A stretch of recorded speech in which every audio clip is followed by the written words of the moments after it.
just to open a shop and sell on a daily basis. Sometimes these vendors have to depend on these natural resources to make a dollar. And we're not talking about tourism alone, we're talking about both locals as well too.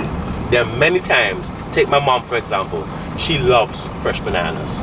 And there's a particular vendor in St. John's, before she gets home to work, she makes her way down to St. John's just to get some, you know, like 5-6 pounds of it and bring it home for us. Yeah. So all of these trees to our left, all of these coconut trees do belong to someone because this is private property.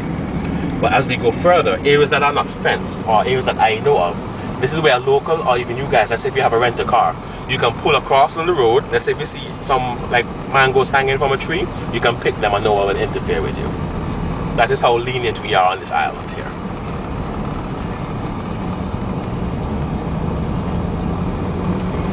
So what brought Chinese here, Mike? Where the government is concerned, contracts when it comes to labor.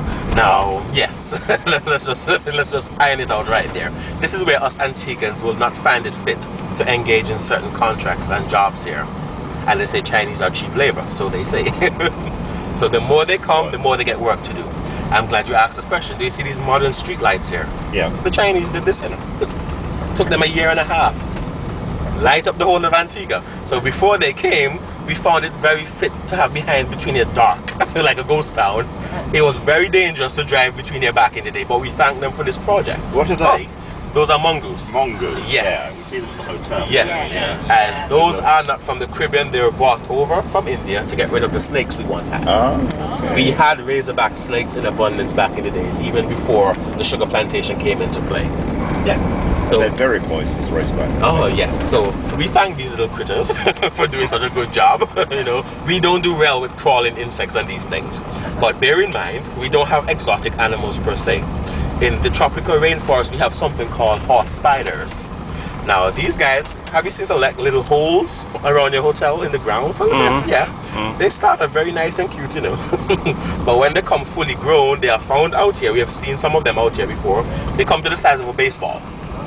And this is just the body, not the leg span, so they're not pretty. At the same time, they're non-venomous.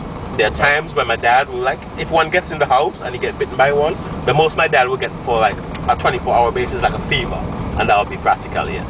But we have remedies to treat stuff like that. This is where we will go in the back of our yards. We have something called the fever grass, grown all over in Antigua. This is where we will pick some of it, put it in a pot of water, boil it up, strain it off, drink it as a tea. Things like that cure, like, you know, colds and flus, fevers and these things. These are natural remedies our grandparents taught us about back in the day.